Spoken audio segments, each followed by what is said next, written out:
Step into the world of power, loyalty, and luck. I'm gonna make him an offer he can't refuse. With family, cannolis, and spins mean everything. Now, you wanna get mixed up in the family business. Introducing The Godfather at ChumbaCasino.com. Test your luck in the shadowy world of The Godfather slot. Someday, I will call upon you to do a service for me. Play The Godfather now at ChumbaCasino.com. Welcome to the family. No purchase necessary. VGW Group. Void where prohibited by law. 18 plus. Terms and conditions apply.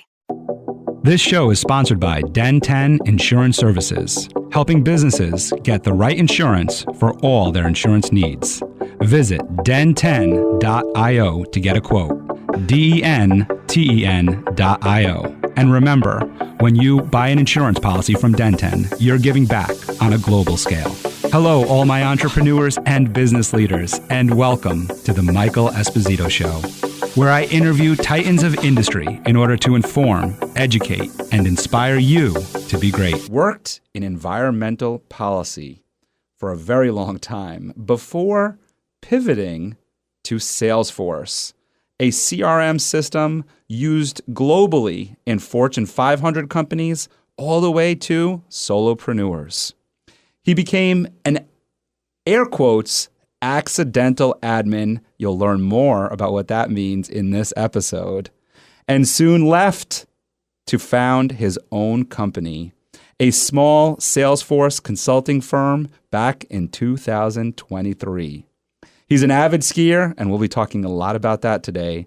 Please welcome founder of Upskiller, Andy DeSanctis. Welcome, Andy. Hi, Michael. Thanks for having me, man. Yeah, happy to have you on the show today.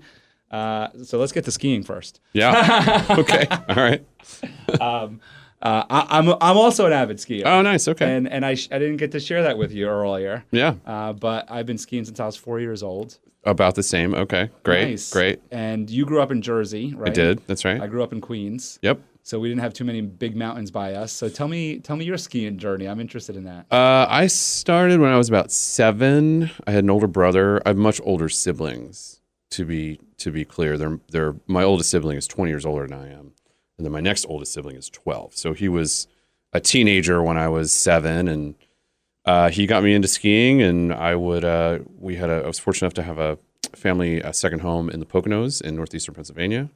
And so I spent a lot of time on the weekends in the winter. At Camelback. Well, no, it's funny. No, I was hoping I can get it. Been to Camelback. Okay. I spent most of my time at a mountain called Montage Mountain, which is just outside Scranton. It's in Moosic, Pennsylvania. It's in the shadow of the Scranton Wilkes-Barre Red Barons, which is the farm team for, I think they changed it. It used to be the farm team for the Phillies. They may actually be the farm team now for the Yankees. Okay. Don't quote me on that. Cool little mountain. I was there for, probably 15 years, just as a dummy skier kid doing dummy skier stuff. And then I started racing, and then I raced through, I'd say sophomore year of high school, and then started coaching. And then, just after high school, didn't coach, just skied for fun. And so Elk was my mountain for a long time as well. In Northeast Pennsylvania. Yeah, I grew up skiing at Camelback. Okay, all right. So that's why when you were going there, I was like, all right, I'm going to jump in this with you. I know, I know it well. Yeah, I've been there a bunch. I grew up skiing there, a couple other small mountains, and then later graduated, I guess, to Gore Mountain. Okay, where, I did most of my skiing, and then more recently, Whiteface is where our family typically goes. That's awesome. And get to ski there. I was on the Maris ski team in college. Oh, get out. Nice. So I got to get that little racing experience. Excellent. Perhaps not the same as yours. My racing story is when I was at Gore, I was in 5th grade. I was in 5th grade, and the Gore ski team recruited me. Okay. And I chose basketball over skiing. I had just joined the CYO basketball team. Okay. I still am, a way better skier than a basketball player. Okay. But for whatever reason, I said, oh no, I want to play basketball. I get it. I mean, I get it. You did the right thing. Whatever you did the right thing. Well, when I joined the race team at Maris, which is a club team. Yeah. But competitive enough, we met a couple skiers that were probably like you, where who'd skied throughout. Yeah, and were super years. competitive. Yeah. And I think, and I'd love for you to kind of share more about what you said about doing the right thing is, what I learned from them is they took it to such a different level Too that seriously. it changed the way that they skied. It's funny you say that because that was something that I was never that competitive. I just wasn't. I was there to have fun. I had a lot of good friends on the team I was on. Went to prom with one of my friends 2 years in a row from that team. Like, we had a great time. It was so much fun. And I realized once I stopped skiing competitively that it wasn't as fun because I didn't have a coach yelling at me all the time. And I felt like I needed someone. I always felt like I needed like someone in my ear telling me that turn wasn't good enough. This isn't good enough. You're not good enough. And so that was sort of this sort of like negative feedback loop to push me to be better. But then it was like, well, be better for what or why? You're not competing. Who cares? So I had to kind of relearn how to have fun with it. And that came, I'd say, so maybe like 5-6 years later, I just sort of. It is Ryan Seacrest here. There was a recent social media trend which consisted of flying on a plane with no music, no movies, no entertainment. But a better trend would be going to ChumbaCasino.com. It's like having a mini social casino in your pocket. Chumba Casino has over 100 online casino-style games, all absolutely free. It's the most fun you can have online and on a plane. So grab your free welcome bonus now at ChumbaCasino.com. Sponsored by Chumba Casino. No purchase necessary. VGW Group. Void where prohibited by law. 18 plus terms and conditions apply. I don't know, man. I just like relaxed a lot. And that's when parabolic skis came out. I don't know if you remember that little transition. And I was considering going on a snowboard, and then I got a pair of parabolic skis, and I just laid them over and started riding those edges, and it was like, oh, this is new. This is a lot of fun. For our non-skiers out there, and for all our entrepreneurs out there, it's going to be relatable to entrepreneurship for sure. The straight skis was what we really had, right? Which were hard to turn edges. You really had to force. You had to make them work. Yes. You had to really force your body into the turns. And it was like a series of 10 steps to get through the turn. Yeah, like lifts. I remember lifting your uphill ski. And like no one was skiing on two skis. It was always like a 70-30 weight distribution because the outside ski. Yeah, it was a whole thing. Yeah. And they were long skis too. Like they had to be like, in order to be fast, you had to be above your head. I had like 203s for a while, and 203s, and you're what, I'm 5'7". They stood very tall. Yes. Because my tallest that I ever had, because I got parabolics probably when I was I want to say right going into high school maybe. Mm-hmm. So I probably was at full height then, maybe 5'9". I'm 5'10" and a half now. Let's call it right. But my highest was 180s. Yeah. And then when I got parabolics, I went down to 150s. People went really small. I know. The 150s were too small. I couldn't. I'm on like I have 3 pair. No, I have 2 pair right now. No, I have 3 pair. It doesn't matter. It doesn't matter. Listen, I'm not that good anymore. I've slowed down a lot. I just kind of go out there and like roll them over and make turns. But the parabolics made the turns for us. That was it. It made a lot of people really good. It made us really good. Yes. And it made it, I feel like, more enjoyable, more fun. Yeah, way more fun. Almost safer too, because I know like when we're going fast, it's like, and you see that you got to make that quick turn. On those old skis, sometimes you just weren't making it. You weren't ready for it. Yeah, you sort of, Jesus take the wheel kind of thing. Yeah, with these, you're in more control for sure. Quick. And now the newer ones are just tremendous. I haven't gotten on a new pair in probably a good 10 years. I won't get too deep into it, but I bought a new pair when I was on the road 2 years ago. They mismounted the bindings. I have a very specific, like, I wanted them center mounted, dead center, and they mounted them 6 millimeters past center, so the tips were actually shorter than the tails. Oh my goodness. And I didn't know it for a day or two. I was in Taos. Oh. And I was like, these are turning really weird. I don't know what's going on. I really wanted these. And then I figured it out, and I had a guy in town fix them. They paid for that. That was $130 just to have them remounted. Wow. And then they gave me a voucher for a brand new pair of whatever I wanted out of their online warehouse. So, yeah, I got a brand new pair that I only got to get on this past season, and they're awesome. That's pretty sweet. Yeah. So the way I kind of want to relate this back to everything, which kind of happened accidentally, which is what you were just talking about, the negative feedback loop. Yeah. And kind of had to relearn. Yeah. And I think so many of us experience that in our adolescence of like going through school, of teachers being really hard on us, parents being really hard on us, feeling a lot of pressure. And sometimes that pressure drives us, and it drives us to be really successful. But that's also what leads to burnout. Yeah. And what I remember experiencing with a lot of these skiers that were racers, where they were burnt out. That's right. They were burnt out. We were in college, and they were already burnt out skiers to where, I mean, I know for me and my buddies that were on the team, and I say buddies, girls included, especially one of our best friends on the team.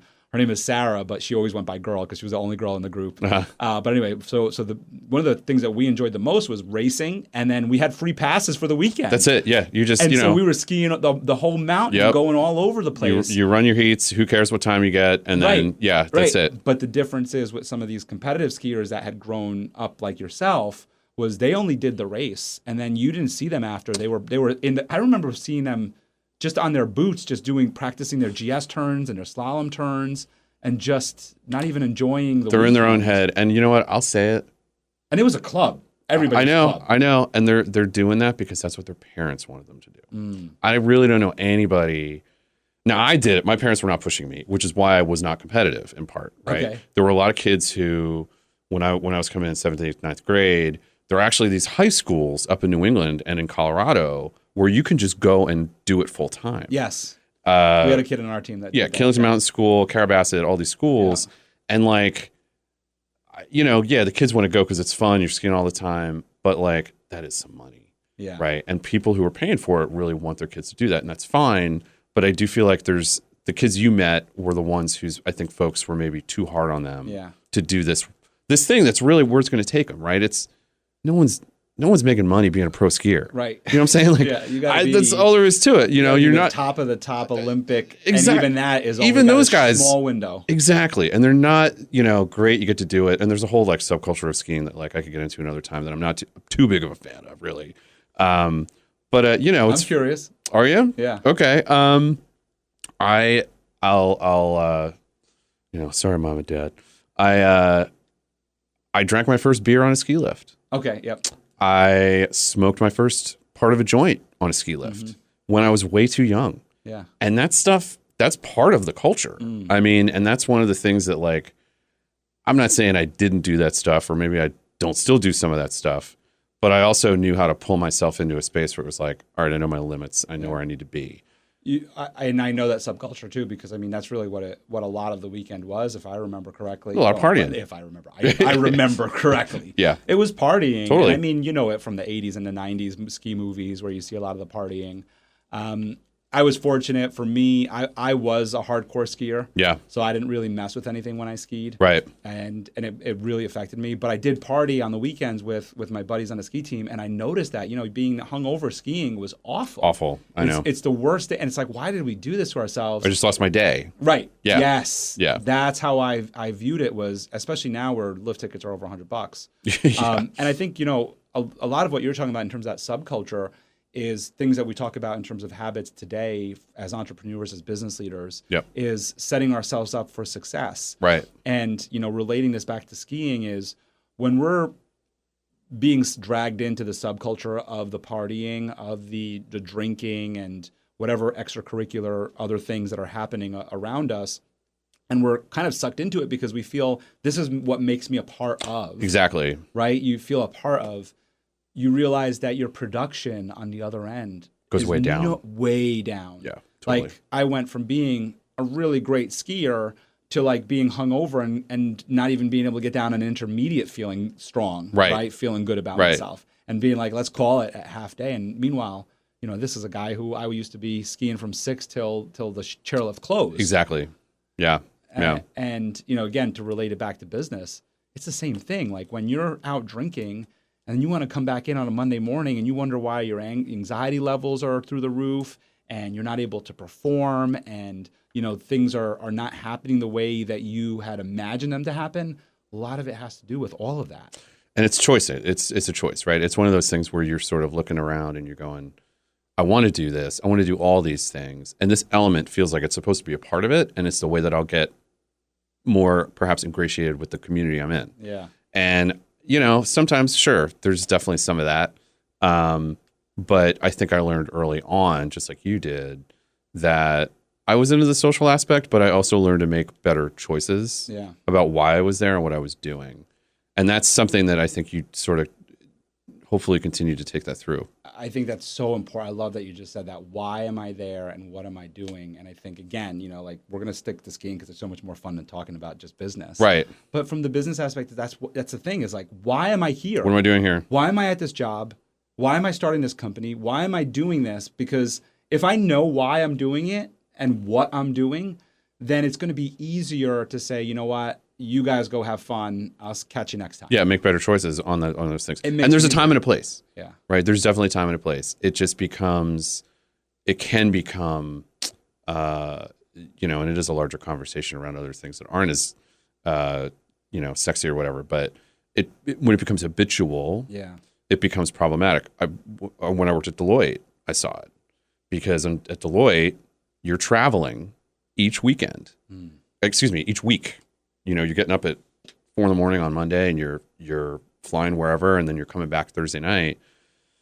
Well, they got you on all day. I mean, you're doing these 10, 12, 16-hour days, and the first thing you're doing when you're done is you're going to the bar on the per diem that they gave you. Right. And yeah, there was definitely, I saw a lot of senior leadership. And I had a great experience at Deloitte. I don't want to speak ill of it. It was just like a lot of folks you watch get into these loops that they tell themselves, this is part of it. Yeah. And if I stop doing this, I won't be here anymore.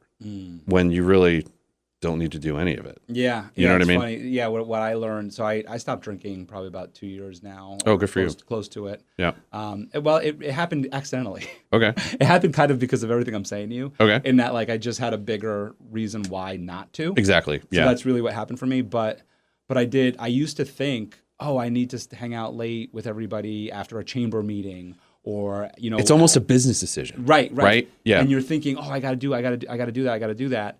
Hello, it is Ryan, and we could all use an extra bright spot in our day, couldn't we? Just to make up for things like sitting in traffic, doing the dishes, counting your steps, all the mundane stuff. That is why I'm such a big fan of Chumba Casino. Chumba Casino has all your favorite social casino-style games that you can play for free anytime, anywhere with daily bonuses. So sign up now at ChumbaCasino.com. That's ChumbaCasino.com. Sponsored by Chumba Casino. No purchase necessary. VGW Group. Void where prohibited by law. 18 plus. Terms and conditions apply. And what you find out is like most of the people that you hung out with late, especially if you closed the bar with them, they don't even remember what you guys talked about. Exactly. Yeah. Drunk talk is pretty has a short shelf life. So you actually Yeah. can maximize your time if you get a hold of everybody right before they hit the bar or right at their Yep. first drink. Talk business, talk shop with them, and then just bounce after that first drink because that's what they're going to remember. They'll remember you. They're not going to remember anything else. Exactly. after Exactly. that. Yeah. No, that's a great point. That's really and great. then you get to go to bed early and feel good the next day while everybody else is hungover, and you got a head start on everybody. Exactly. Just to kind of go back to this negative feedback loop. Sure. You mentioned that a lot of it was you were kind of lost because you were like, I don't have a coach in my ear, I don't have this person in my ear, and I was just talking about the pressure that so many of us are under, and we see this in entrepreneurship is this pressure to succeed. We have this feedback loop, whether it's positive or negative, that happens all over social media of the successful entrepreneurs of look at me, here's what I'm doing, Right. and I think that puts a lot of pressure on new founders, on people with new ideas.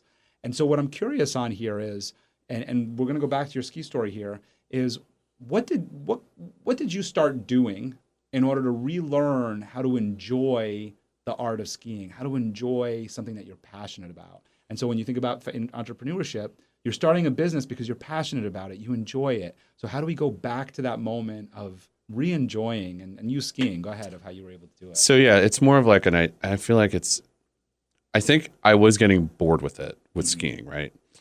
And I did have that sort of person in the back of my brain telling me, you're not good enough, this turn wasn't good, this isn't whatever. And in the back of my mind, I thought, yeah, but this is something I am, right? Like I am just continually going to be doing this for as long as I can. And I think I just had some weird faith that something was going to come along that was going to make it exciting again, right? And even if it didn't, I'm not going to quit. You know what I mean? I'm still going to go. I'm still going to get out there, do whatever. I'll find a way to make it fun. And so that's when those skis came out. That's when it like really, I was like, oh, this is something now new that I can work with, right? And I'm not saying I wouldn't have done it. Let's say I quit 2-3 years earlier. I'm not saying I wouldn't have picked up a pair and and said, oh, I like this again. This is fun. But I do firmly believe in grit, just like to keep going, because there's something just the nature of time and space and people moving through it. New things will present themselves. That's all there is to it. It's an inevitability, right? And so if you continue on that vector and that arc, something will intersect with it. And you either, and it could be something bad. I'm not going to lie. Like it's going to be great, you know? But it'll happen, and it's all about what you do when it does, you know? I like that. Two things, the grit, and we're going to talk more about the grit in a second, but the new thing, and the new thing could be good or bad. Right. I really like that because I think, like you said, to try to get out of this feedback, this loop that we're in of pressure, of all this other stuff, is maybe look for the new outlet. What's the new thing that's happening in your industry? What's the new conference? What's a new skill you could learn in your industry in what you're trying to create? Right. And listening is a part of that, right? Because you can't. This was something I learned when I in my transition from this huge investment I made into my future to get a Master of Science in Environmental Policy and Economics, and then the recession hit, and like nobody wanted to pay for what I was doing, right, within that space. And fast forward a few years, I just kind of got my hands on doing Salesforce stuff. Still really wanted to do the environmental piece, but no one was calling me for that. They were calling me because I had the word Salesforce on my resume. And so, you know, when someone called and said, hey, can you build us an application? We'll pay you this incredibly large amount of money over 6 months. For me, it was like, well, even if I mess it up, I got paid. And so I thought, I'll listen to the market. I'll do this, and I'll learn along the way. And then even after I finished that project successfully, right? Because now I made a commitment to this entire team that's counting on me to do this. I'm going to learn it, right? Even after that, I thought, okay, I'm going to get back into the environmental space, the energy space. They didn't want me. That wasn't what the market was telling me. The market kept saying Salesforce. And so that was I wasn't a feedback loop at that time, but I kept going. Yeah. Right. Yeah. And that speaks to the grit part. Right. Pushing through, of realizing, you know, I got to push through. I got to keep going. Couple of things come to mind here. One of them that I'm wearing the shirt today. Yep. Mindset is everything. Yep. And so the big one for me that I've been really talking a lot about lately is the fixed mindset versus the growth mindset. I attribute this to Carol Dweck's book called Mindset. And I mean, I had to pick it up. And when you hear these terms, you may have heard growth versus fixed or may not have. But really what it comes down to is, are you a quitter or a not quitter? Right. Are you someone who says everything's happening to me, or someone who says everything's happening for me? Right. You know, how are you looking at challenge? Are you running away from challenge? Are you hiding? Are you scared of it? We're all scared of it. Sure. Or are you confronting the challenge and seeing what it's all about and trying to work through it and uncover how you can get through it? And that's where the grit comes in. And so, obviously, I hope everybody can make the distinction, what I just said there, of like the fix versus the growth. The growth is the one that's looking at everything saying, how can I learn? How can I grow? How can I build? How can I get out of this? It's the grit. Yeah, that's it. And, this book, I love it. It's an old book, but I'm referencing it right now. It's for everybody. Definitely get your hands on it, because it not only addresses the business, parenting, which it applies to everything, I'm sure. Which it applies to so many things, but she addresses them specifically, which I thought she did a great job at. But it really highlights a lot of things that we see in the world of business and in the world of entrepreneurship, of the people that you say, you know, maybe are just going at 5:00 to the bar because they're like, I got nothing left. Right. And I don't know how I could change anything. And so whatever, I'm just going to sit here. Versus the people that at 5:00 go, what else can I learn? Right. Like you, right? Like, what else can I learn? What else can I do so that maybe tomorrow could be different? Yeah, and even there are days, for sure, even in my current situation, when I know I'm not doing enough. And there are some days I don't do anything. I'm not going to lie about that. There are some days where it is just it can be just so difficult to, like, I don't want to say keep going, but like muster the energy to start and finish all the things I did the day before, right? And I'm starting to realize that, with the exception of obviously agreements I may make with clients, it's okay to not do something for a day or two, right? To kind of just let that break take the time that you need to have, right? And then get back into it. And I found that was one thing that I was doing too much of. I was not taking breaks. Like, I was setting my week up. Because again, we're still kind of in startup mode here with my company. And so getting out there and putting myself in front of people and trying to get people's attention, as you know, as a prospecting, is a lot. It is mentally draining. It can be physically draining. And then to hear, I do get on the phone a lot with people and on Zoom calls who are like, what you're doing is great. And it's almost worse than getting a no, because they don't follow through with the purchase, right? And so that's like, but that's how it goes, right? Like, maybe I'm in a space where I'm ahead of my time and I just need to keep going, like I said, until people start listening and hearing and seeing the value, right? So anyway, I'm on a little bit of a tangent, I think, but yeah, this is the whole reason you and I are speaking, really, because I was spending all of my time trying to network and trying to get people's attention online, right? Through LinkedIn, through all these different venues that don't exist in space, right? They're not physical. It is an architecture of just communication. And I'm like, I found a guy, a lead in Woodstock. He lives in Woodstock. He's become a friend. He works at Ulster County Community College in their apprenticeship program. And I'm like, oh, why aren't I doing it here, right? Like, why am I not paying attention to the people who are actually in front of me and trying to get in front of them? And that was why I joined the Ulster County Chamber of Commerce, in part, was to actually, meet other people and be where they are, instead of trying to, throw my net as wide as I could and hopefully pull in a few people to do a demo or something. So that has been that was a shift, though, right? That was still, it was keeping going. It was just a totally different avenue that, I just hadn't even thought of or heard of, but it's interesting. So you brought up the Ulster County Chamber, and we were talking earlier, I'm part of the Dutchess County Chamber and the Ulster County Chamber's ambassador program. And in there, I reach out to the new members that join and welcome them and, help them get introductions to people and learn about the different resources that the chamber has to offer, which are many. And what the feedback I've received, just very much like what you just said to me, from other chamber members who have joined and are in similar industries as yours, because it's not from everybody. Sure. It's typically from people that are the solopreneur to the, maybe have 5 employees, maybe contract workers, but are pretty much working from home, are doing a lot online, are marketing their business online. Yep. And so the feedback I've heard from a lot of them is, when I ask them, so why did you join the chamber? How can I help you? What are you looking for? A lot of them are just like, I just want to meet people. Yeah. I just want to shake a hand. Yeah. I just want to touch a person, look a person in the eye without it being a screen or a camera or a Zoom.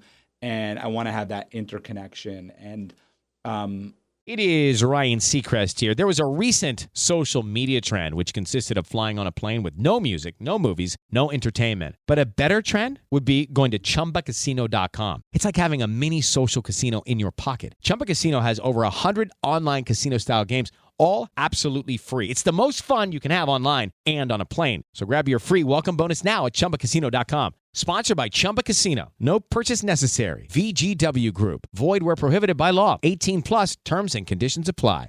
The great part about COVID was that we were able to learn about the technology. We learned how to use it.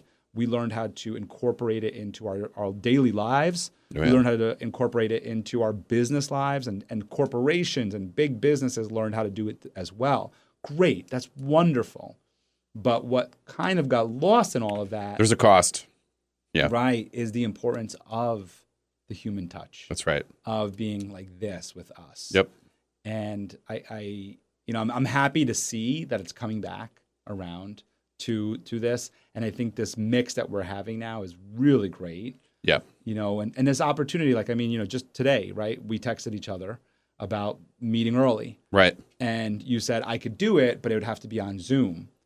And Right, because we kept at 2:00. That's right. Right. Yep. So how cool is it that we have the option if we want it, right? Yeah. That's what it afforded us. That's what COVID afforded us is the option, because before we would have never considered the option. Exactly. Right? Now Yeah. we have the option. You're like, I could do it, but it would be on Zoom. Yeah. And I mean, I don't know how long the text took to get through to you, but I think within seconds, right? Yeah. I said, no. Right. We're doing it in face-to-face. Yeah. Yeah. If Yep. if Which you're was the coming right in, move. we'll push it out so that we can come in person, because it's just so much better. Yeah. No, it's 100% better. You're It's totally so right much about that. better. And I think I'm glad that, we're kind of talking about that, because my work has always been remote, with the exception of the work I did in Philly when I ran an energy efficiency program. That was, day to day, going to work every day. For the most part, this is sort of the tech space that we're in, right? The I don't know, fifth pillar of industry or whatever they're calling it now. Oh, I never heard that. Yeah, I can't remember who came up with it. Fifth pillar of industry. Yeah, I don't know what the other four are, but maybe like that. maybe it's the third industrial revolution. I can't remember. There's all sorts of there's all these sort of macroeconomic terms to describe this current workspace, right? This new workspace where the quote unquote middle class is expanding into tech jobs that are not, or perhaps were not thought of as available, right? With high paying jobs, right? Like when you think of, I know a lot of people who I work with who don't have a college degree, but they had that skill set that was in demand right now. I don't care if you don't have a college degree. I need you to fix this. And then they fix the next thing and the next thing and the next thing. And then it doesn't matter anymore because they're a practitioner, right? Mm-hmm. And so because you could do that remotely, it's not like you have to wait for the automotive, manufacturing to come into town or some other manufacturing to come into town to get that good job. They're now available at large.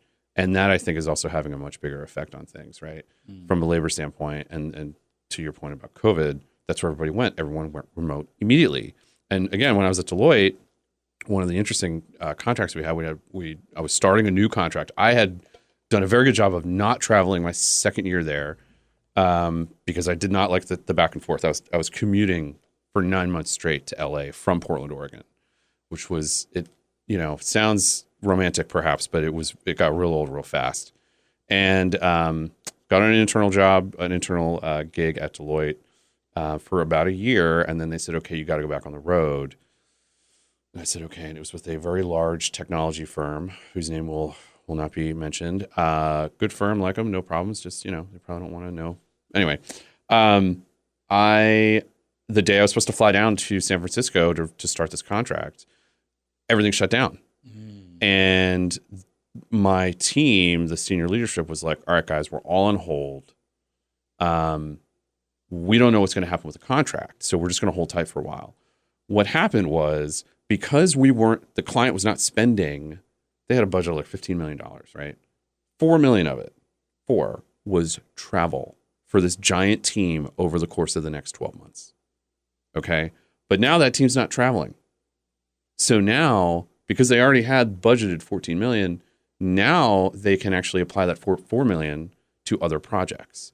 And what ended up happening was my firm made a strategic decision to start laying people off. But all these other contracts started spooling up. And so there was like a labor shortage inside of my firm. And all the people who got laid off ended up going to the other big three that were left, KPMG, Pricewaterhouse, and what's the other one? Oh, Ernst & Young. Or no, Accenture, excuse me. And so they made the wrong call, but everyone made money because these firms that were on these large contracts now had more budget to spend than they did. And so, I spent 9 months working for this company. It was a great experience. I learned a ton. But people came back to earth because as things started to open up again, wherever people were spending money, maybe they were now spending money in different areas than they were before the pandemic. Maybe they were not going to stop spending money in the areas that they had become accustomed to during the pandemic as well. So I think there were a lot of changes there. But at any rate, we sort of nailed down the infrastructure for how to work remotely. I don't think we've nailed down the costs associated with it quite yet. Right? I think a lot of people didn't do well with the remote side of things, Right. Yep. particularly students, Yep. right? But workers, there's a great use case to expand that kind of tech work into new spaces that previously weren't there. Yeah. And, to go back a little bit to a couple things that you said, one, I want to just go back to that human interaction Sure. piece of just seeing this hybrid now of what we have. Yep. I think is just really great. You just mentioned it too, of now you have a lot of people that can work from home, but it's also really great that they can also come out and go to a chamber, go to a meeting, Yeah. be in person. So I think that that's really great. Another thing I want to go back to is you were talking about sometimes you don't do enough, sometimes you do nothing. And I was going to make the joke, was that when you moved out to Portland, Oregon? But That's when I killed it in Portland. oh, that's when you were out. The work ethic was when I got out there, and I love my Portland people. But man, they hired me for this 40-hour contract. It was $50 an hour, guaranteed 40 for 6 months. And I remember getting there, and man, I did the work, but they were taking off every Friday. And I'm like, I'm going to bill you for the day. And they're like, go ahead, it's fine. And it was like, there's no way that would have flown out here. Right. There's just no way. Right. And so, there was definitely I felt like I did have an advantage because it's not like people didn't work hard out there. It's just a different type of, quite frankly, it's more balanced, I would say. Well, that's where I'm going with kind of like this line of questioning Right. here is the doing nothing and the doing less, which leads to more. Right. I'll give a little example here for everybody. I think that you'll appreciate this. I was on a class trip yesterday for my daughter, and some of us parents were talking, and one of the parents is a tech at a hospital. Okay. So she didn't realize how beautiful Tuesday was. She didn't know because she was like, I was in the hospital all day. I said, oh man, it was a gorgeous day. She goes, really? She goes, oh man, I didn't know it was so gorgeous. I said, oh yeah, I was outside all day. She goes, didn't you have to work? And I said, yeah, I was working. She goes, so how were you outside? Like, what do you do? Right. And I said, well, the work that I do from managing my insurance company and my public speaking work and my workshops and my coaching and everything, I work from home.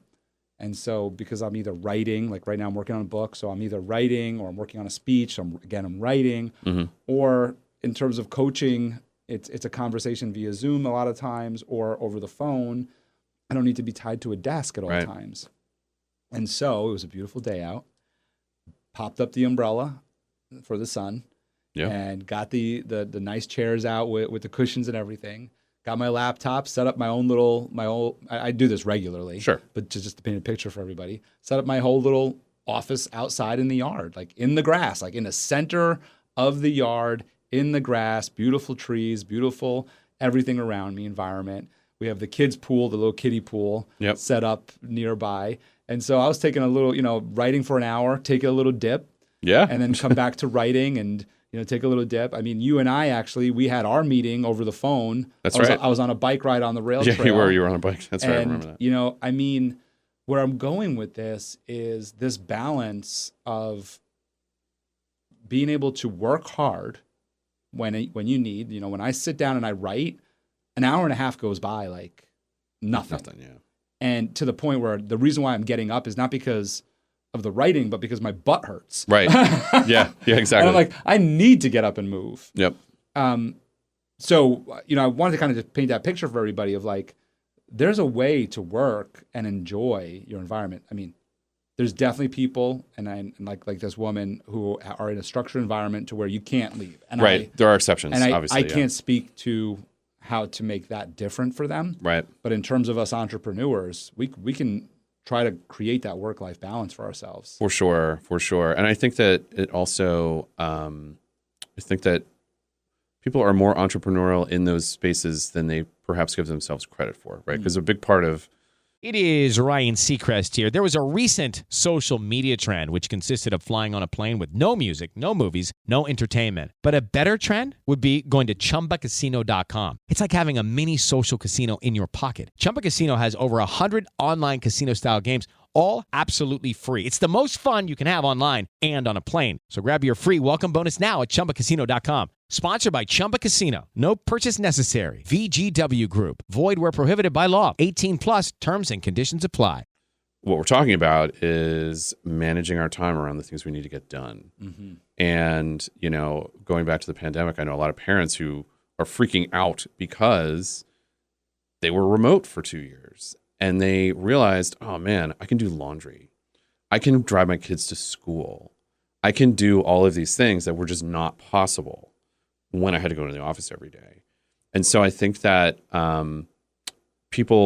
if you give people those opportunities to realize those possibilities, even if they're just small and what perhaps could be considered insignificant, they still are new opportunities to spend time doing things that make your day better, right? Yeah. So, yeah, I get that. And that's what you did. And with what you just mentioned, I remember meeting a doctor a long time ago. This is many years ago.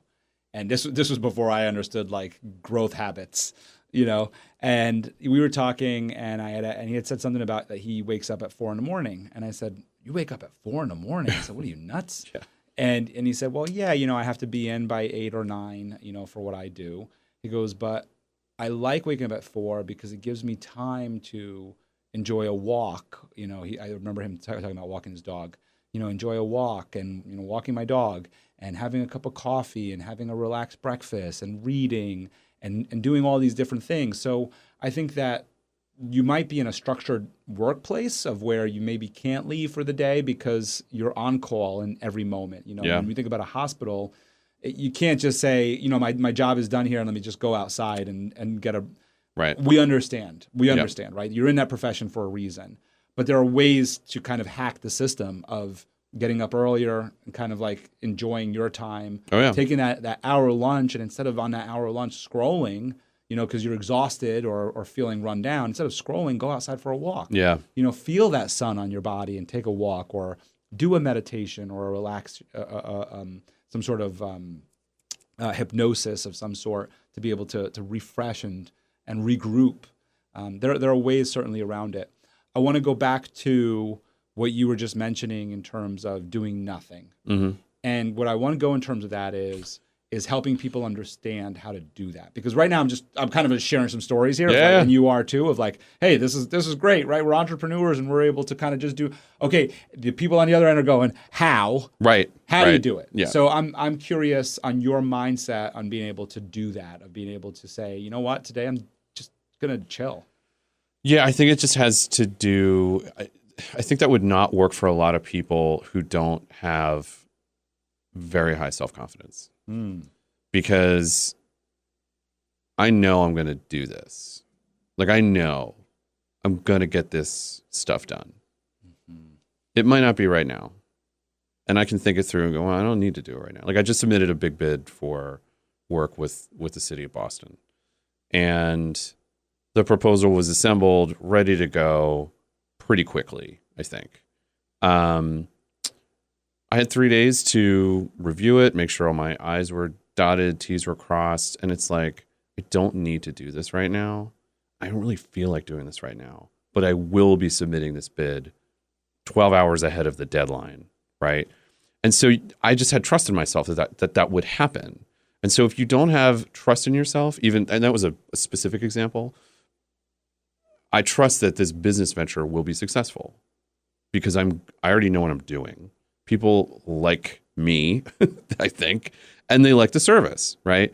So as long as those three things continue in perpetuity, it's going to be fine. So if I need to take a break from prospecting LinkedIn, getting all the business cards out that I got at the Ulster County networking event a couple weeks ago and putting them into my Salesforce org and then following up with those people, I'm going to do that stuff. But if I don't do it right now, it's not going to be a make or break situation. That's really what it kind of comes down to. I like how you identified self-confidence and that it's that knowing. And you're so right in that. My wife and I are total opposites. My wife's like, if I have to do something, I have to do it right this moment. Right. And it's just, we're just wired differently. Yeah. And with me, it's like with you, it's that I know I have to do this thing and I know I'm going to get it done. Right. By the time it needs to get done. It will get done. And it will get done. Yeah. I'll put it on some sort of task list. I'll put it on some sort of reminder. I'll set a calendar. I'll do anything I need to do in order to make sure that I know it'll get done. Right. The other thing in it that I think gives us the confidence is I feel like you're a creative, and I think as creatives is in the moment of procrastination, in this time of procrastination, which we can call it, right, where we're saying, I'm going to put this off till tomorrow. I'm going to put this off. As creatives, our mind are still working around. The reason why a lot of times we're not doing that task, like the reason why I'm not writing that speech or writing that book or whatever it is in that moment, is because I'm still formulating in my mind. Yeah, I could. Yeah, I can relate to that. Right? Yeah. And we need that moment. We need that day. We need that hour to just say, let it just percolate. Yeah, there's I don't know who said it, but there was a story that I heard. How to have fun anytime, anywhere. Step 1. Go to ChumbaCasino.com. ChumbaCasino.com. Got it. Step 2. Collect your welcome bonus. Come to Papa welcome bonus. Step 3. Play hundreds of casino-style games for free. That's a lot of games. All for free? Step 4. Unleash your excitement. Chumba Casino has been delivering thrills for over a decade. So claim your free welcome bonus now and live the Chumba life. Visit ChumbaCasino.com. VGW Group. No purchase necessary. Void where prohibited by law. See terms and conditions. 18+. Many years ago, and it happened to me. Again, I can't remember who said it, but it was a writer who said his best ideas came to him in that space between coming out of a dream and completely waking up in the morning. This sort of like interstitial layer of that transition. And I remember hearing that, and then several years later, I was really frustrated with a technical problem that I had with a client. I was trying to build something, it wasn't working, I couldn't figure it out. I spent way too much time on it. And then I was waking up one morning in that space, and it just suddenly was crystal clear. And it was almost like I was like in a train looking out the window, and I saw the sign go by. Wow. And it was like, oh, that's what it means. That's what it says. But you're still going, right? I'm still waking up. It's kind of hard to go right back to it, So I kind of let it sit, realized I'd figured it out, but was like, there's no way it's that simple, And then I got on there and tested it, and that's exactly what it was. That's awesome. So I think there's definitely, you're right. It's always, and I think that's the confidence you have to have in yourself too, that even if you're not working, your brain is always going, right? It's not really shutting off. You're an entrepreneur, right? Like anybody listening right now, you're an achiever. I you're appreciate always that. working, right? But you're always working, right? Yes, that's it. You're always, something's always happening. That's the growth mindset. Right. If the fixed mindset is when you're procrastinating, it's because there's nothing going on. Right. Procrastinating in the fixed mindset is you are at the bar. Right. And there's exactly. nothing happening at the bar. Yes. The growth is I'm percolating. Right. Like the watch pot never boils. That's right. Right. You got to let that thing sit. Yep. You got to let it. You got a big pot of water going. And it'll go. It'll go. Just give it a second. I kind of have a little story to share in terms of that right now too, which is a good transition for us because I want to talk a little bit about implementation and something that we talked about in terms of a keynote that I'll be doing soon. Oh, right. And I've been working on this for a while. This is a big keynote for me. Okay. It's putting me in front of the most amount of people I've ever been in. It's paying me the most I've ever been paid for a keynote, which makes it very intimidating. Which is awesome. Yep. I mean, this is a talk about confronting the challenge, right? This is right. This is the dream, and here it is in front of me, and it's providing me all the feelings that I train people on overcoming. Yep. And it's like I got to put the training wheels back on, and I got to overcome them. I was just telling you before, I was just in a public speaking training this morning, not giving, receiving. Right. And it was so awesome because it was just like, I'm like, oh man, of course I know that. Anthony Trucks was giving the lecture this morning, and well, he wasn't this morning. It wasn't a live one. It was a recording that I was watching. And anyway, I'm part of Growth Day, and they have a live training that happens every Wednesday. So this was a recorded version of the training, so I could just watch it whenever I want. Got it. And in it, he's going, your job isn't So let me just get everybody set up here. So this morning, I'm in the shower, and I'm thinking about the keynote, and a little anxiety hits me. And I'm going to get to the procrastination in a moment because last night I ended up staying up later than I ever stay up on a weeknight. Oh. I was up till 12:30 last night, and you're going to find out why in a second. Okay.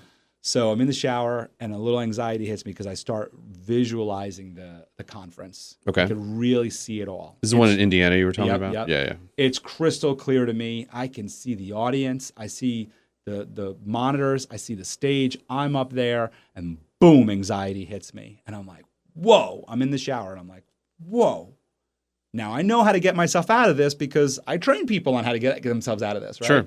So I go through my breathing process. I go through my mindset process of, why am I doing this? Why? Right. Why am I doing this? What is this speaking on stage thing doing for me in my life? In your life, yeah. And without going too far into detail, because that's not the purpose of this story, I'm like, it's to empower others, right? It's to help others. It's to help them where they're at, right? So anyway, so I jump into this training. Anthony Trucks is talking, and guess what he says? Like in one of his things, he goes, "The moment that people get nervous and get scared on stage is when they're doing it for themselves. Oh, you right. got to be up here to connect with others." And I'm like, "Oh my gosh!" Right? That's exactly what I was just experiencing. Yeah.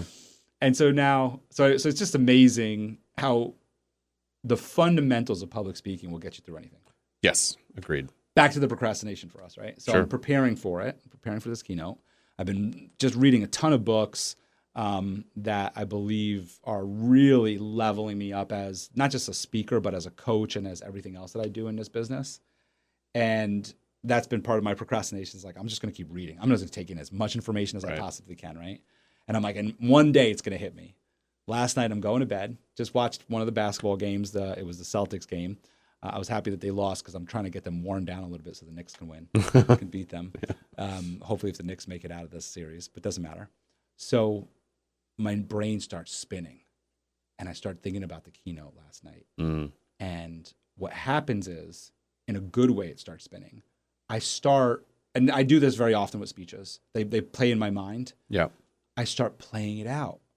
I see the people. I see the stage. I see the conference. I see myself up on stage, and I start going. And I'm in my mind, I am doing it in person. I'll give everybody like a little heads up. I go into it, and I'm just like, what got you here is not going to get you there.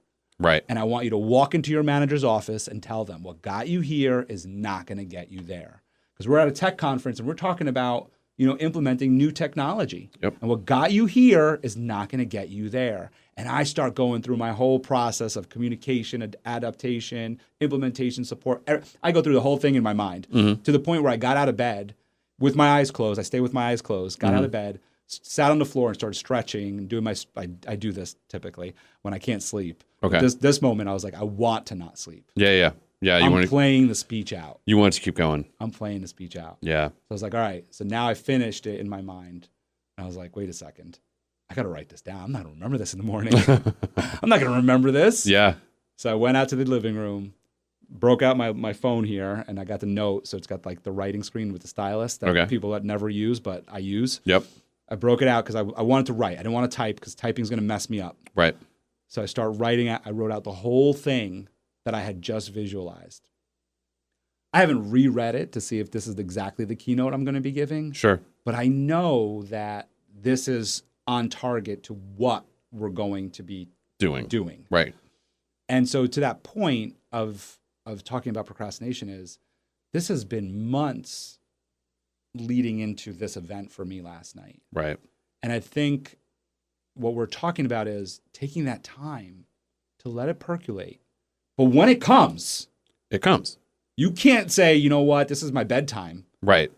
It's like, and that's what I thought. I was just like, wait a second, it's 11 o'clock at night. I'm going, nah, this is it. This is it right now. Yeah. Because it's not hitting me at 3 o'clock in the afternoon. No, it comes when it comes. And you got to be ready for it. Yeah.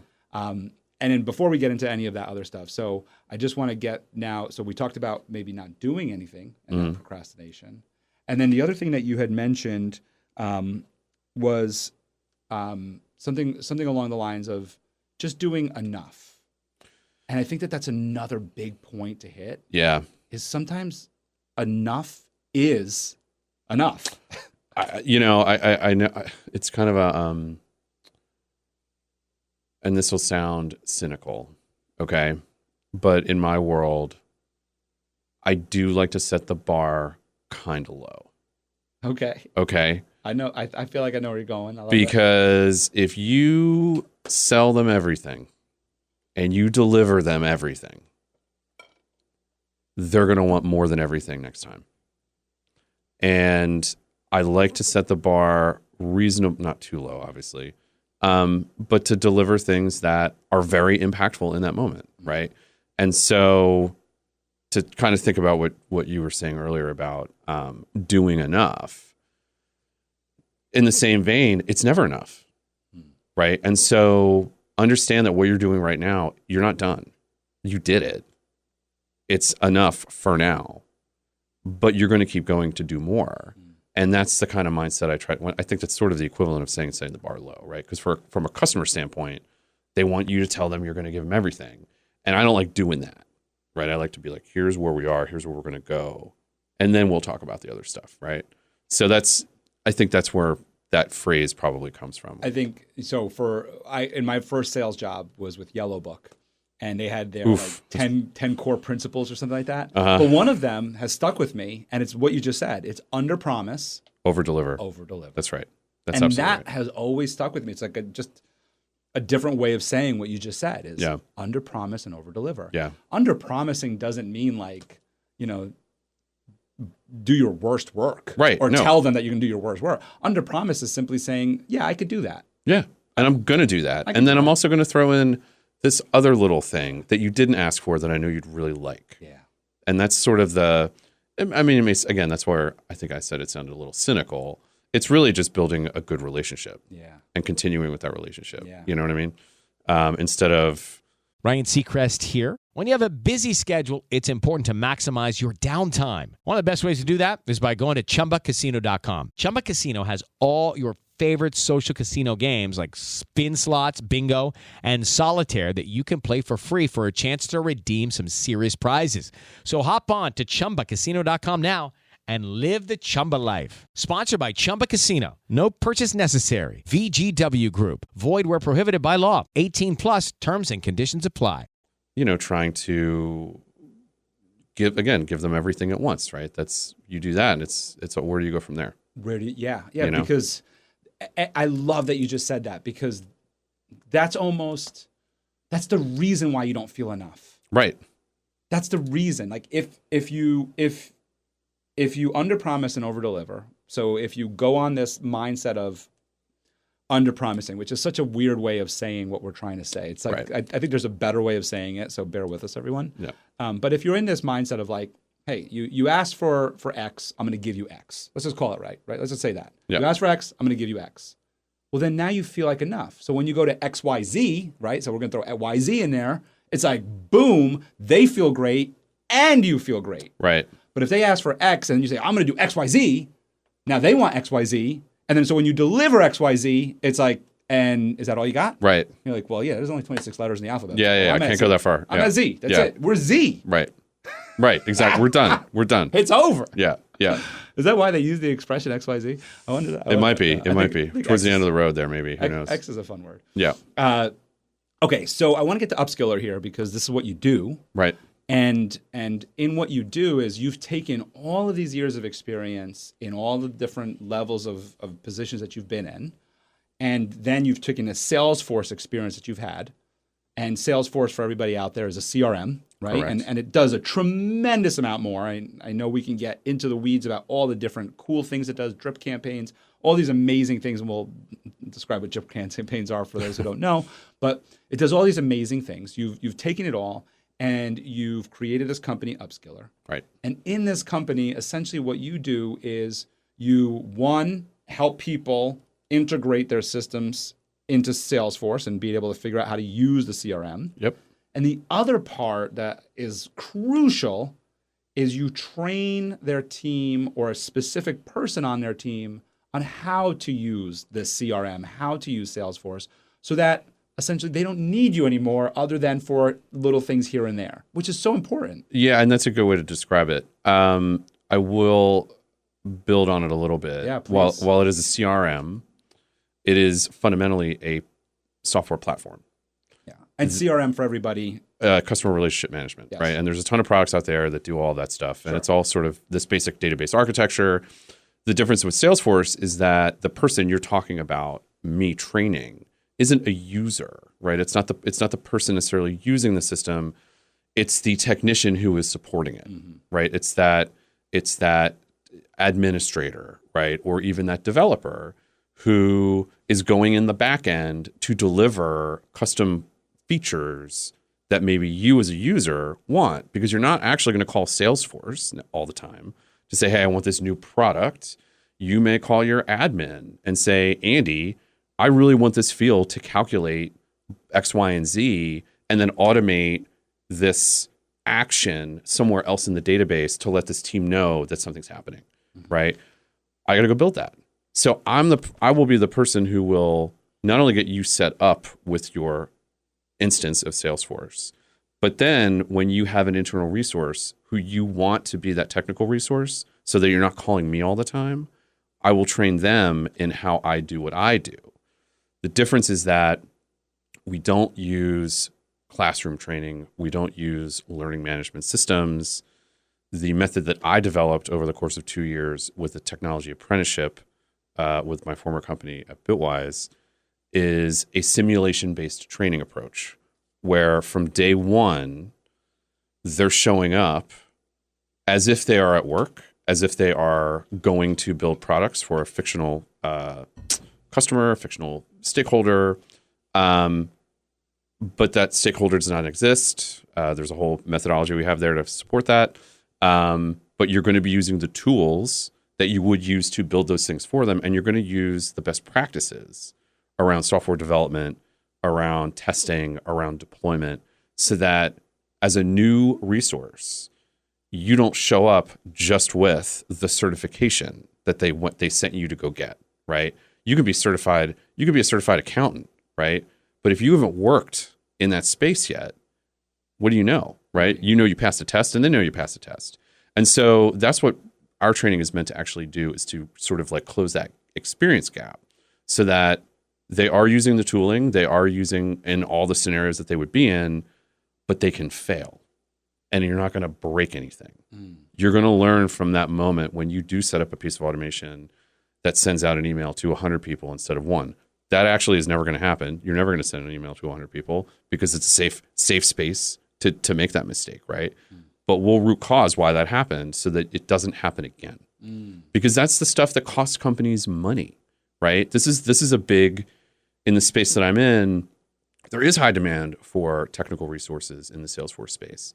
And there are a lot of people who want to get into it, right? But companies realized in the past 4 or 5 years, we can't just hire people who are certified, because they're going to come in and they're just going to break my stuff because they're figuring out as they go. They're certified, great, but look at this mess they made, right? So that's what we're trying to do. We do the consulting, we'll do implementation, we'll do the managed services stuff, right? But ultimately, what we're really trying to do is to take that perfectly good resource that just doesn't have the experience yet and put them through our experience architecture so that they can get there without breaking your stuff and show up with a really good toolkit of not just like how to do it, but why they're doing it in the first place. Yeah. So it's that experiential learning with no risk. That's right. That's great with no risk. That's right. And again, this came about in part because of my experience with the last company that I was at, Bitwise Industries, which is no longer with us. That's a whole other tangent I could go into at some point, but to what I was saying before about just sort of waiting for things to happen and just kind of to keep going. They had hired me to build out a Salesforce technology apprenticeship. I was holding up my end of the bargain, and when it was time to place my apprentices in the teams that they were going to go with to actually do the apprenticeship style work, that day never came. They did not provide, they were unable to provide the actual project work where my apprentices would sit and learn with other professionals. And so I had to make up this architecture to deliver basically role-played out complete project experiences, because they needed to get the experience. Like, how am I going to, we just hired these people for a year, and they're going to have 2,000 hours of what at the end of it? Sitting around waiting for someone to tell them what to do? No, we're going to build some stuff. And that's sort of those moments where you sort of see the landscape, you see what's going on, and it's how you react to it. Now, I reacted in some ways poorly because I have a little bit of a temper. So I got a little mad a few times. But I also, I had some really great apprentices who are really willing to go there with me. And so when I said, hey, this is how we're going to do it going forward, are there any objections? Of course, they're like, of course not. We're going to work, right? Yes, you're going to work. You're actually going to build things. You're going to have interactions with people that are expecting you to build something, right? And, we ended up building several applications that ended up becoming part of the Bitwise toolkit, right, for an internal use.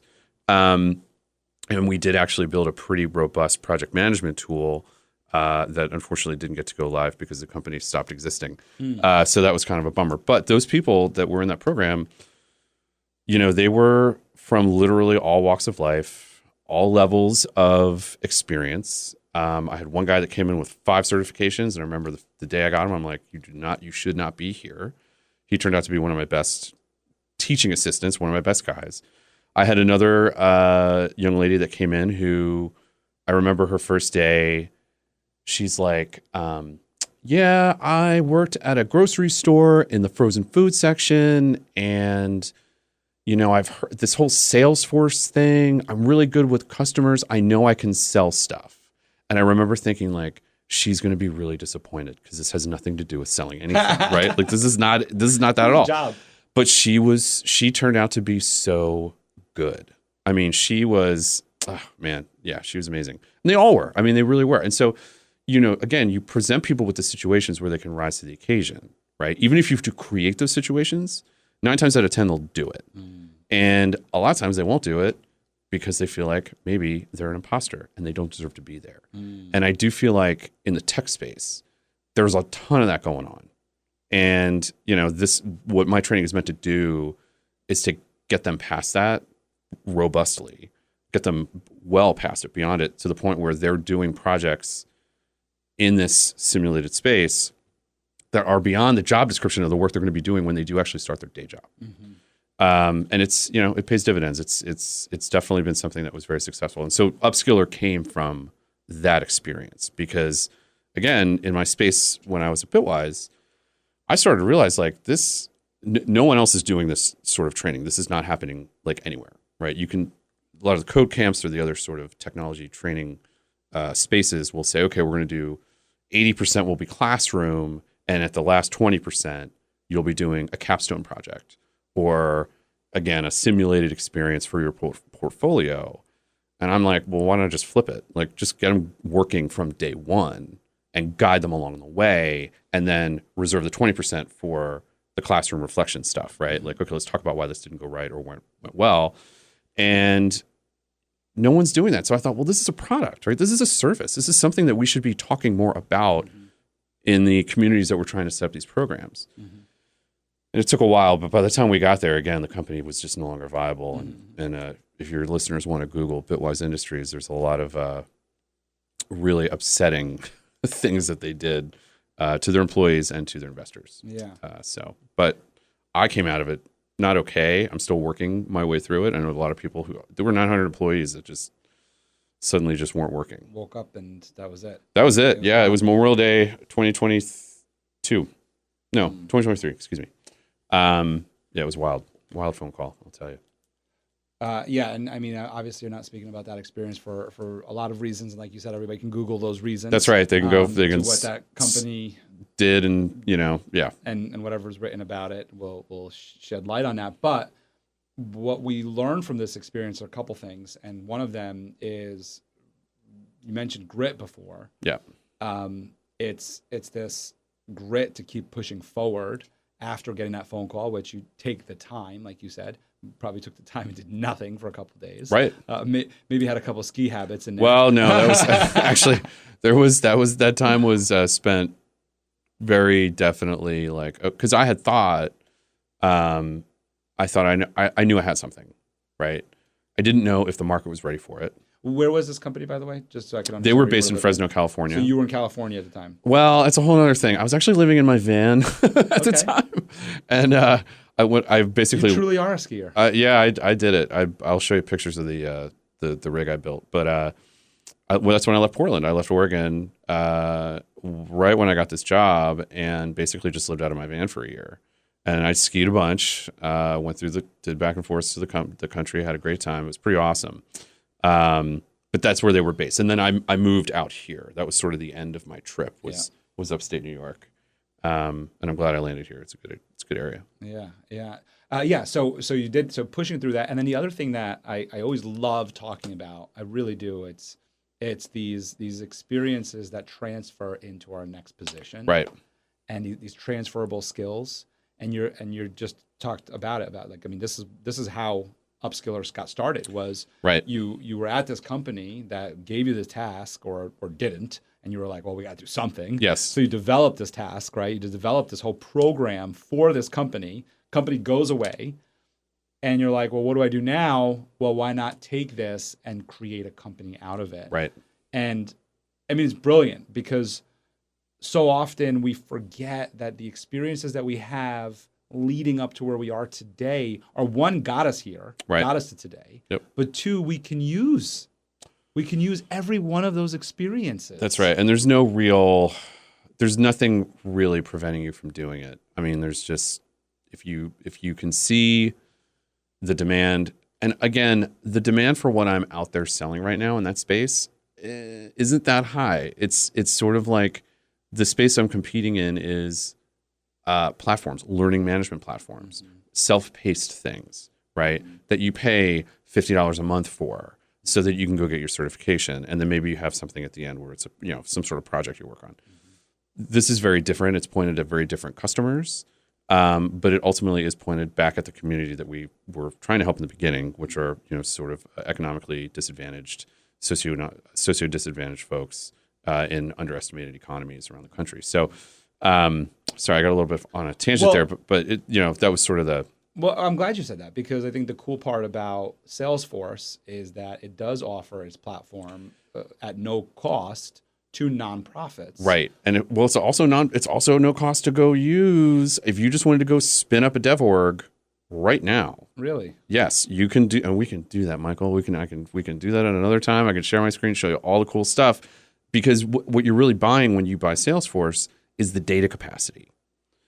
That's what you're paying for. So you get this top layer of how to have fun anytime, anywhere. Step 1, go to ChumbaCasino.com. ChumbaCasino.com. Got it. Step 2, collect your welcome bonus. Come to Papa welcome bonus. Step 3, play hundreds of casino-style games for free. That's a lot of games, all for free? Step 4, unleash your excitement. Woohoo! Chumba Casino has been delivering thrills for over a decade. So claim your free welcome bonus now and live the Chumba life. Visit ChumbaCasino.com. VGW Group. No purchase necessary. Void where prohibited by law. See terms and conditions. 18+. The entire software platform that you can then you can put some data in there to figure out, I don't know, it's like 1,000 records or something, which is nothing. And mess around with it, build some stuff, watch it work, watch it not work, whatever.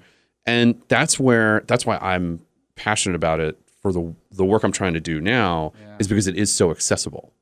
Anybody can do it. You don't need a really even fast network connection. You need a crappy Chromebook and a dial-up. I use HubSpot. Yes. And it's very similar in that it has the paid version, it has the free version. I use the free version currently, but I know that there are a lot of paywalls in it. I encounter a lot of the paywalls. Right. And so structurally, I think HubSpot's a good example because it's not open sourced. So there's closed sourced, which is, I think HubSpot, certainly Oracle's products, like their CRM and SAP has similar products. They're all relational databases. And if you want more stuff, you have to buy it, right? And it's not that that's not true with Salesforce, but to the extent that I can go into Salesforce and, Michael, if you have something that you want done and built, I can just go in and build it for you. And you and I have the relationship.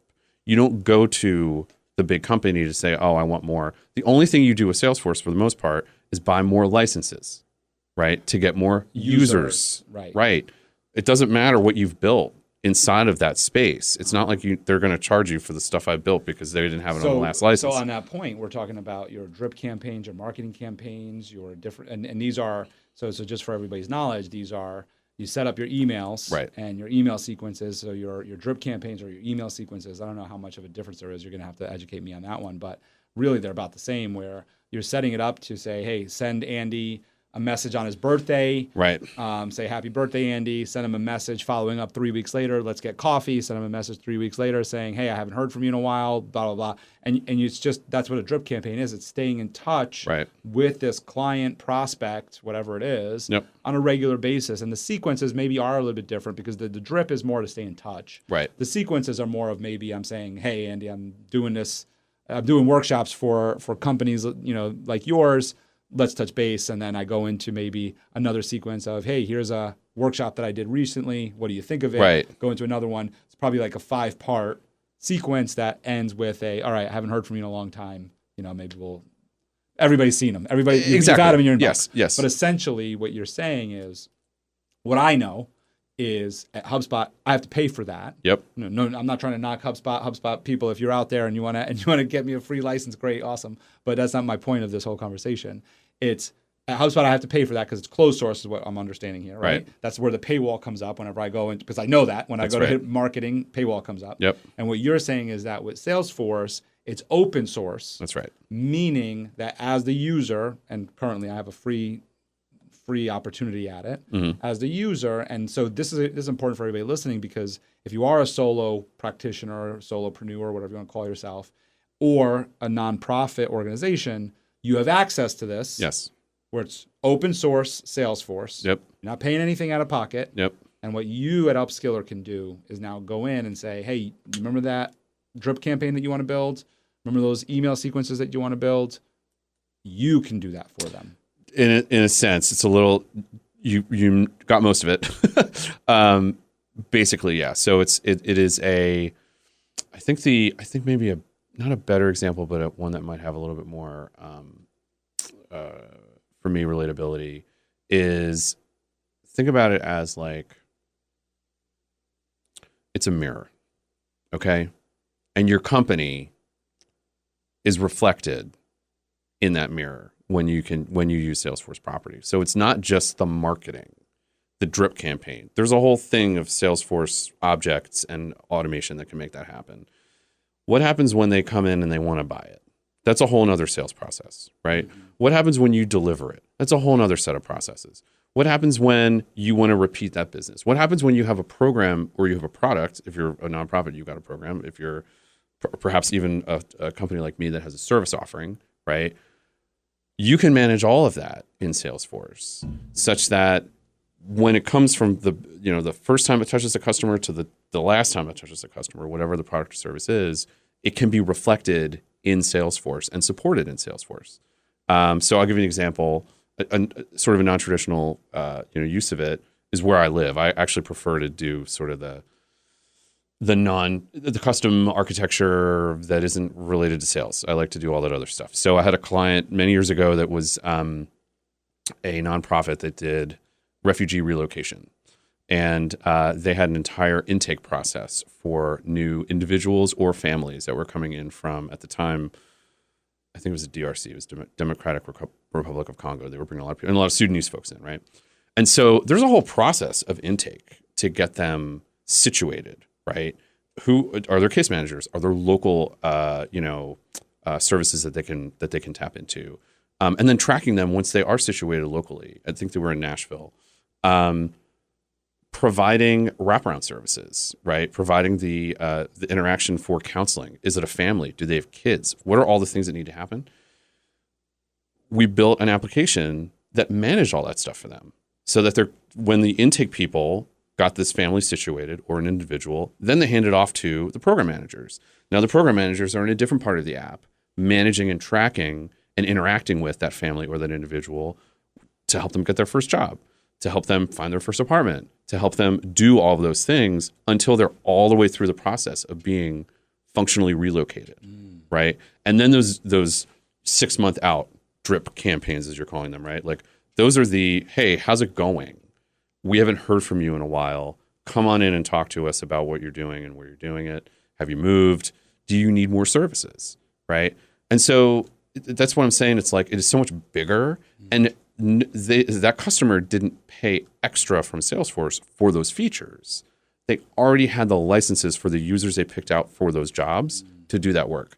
They paid me to build it out for them so that the process, again, the mirror, was reflected in what the organization was actually doing. Does that make sense? Yes, it does. And I like how you use the analogy of the mirror because, I mean, essentially that's what you're trying to get out there. You know, I think it's good that you bring that up because when we're talking about sequences, drip campaigns, marketing in general, if you're just trying to sell, people are going to get turned off. Yeah.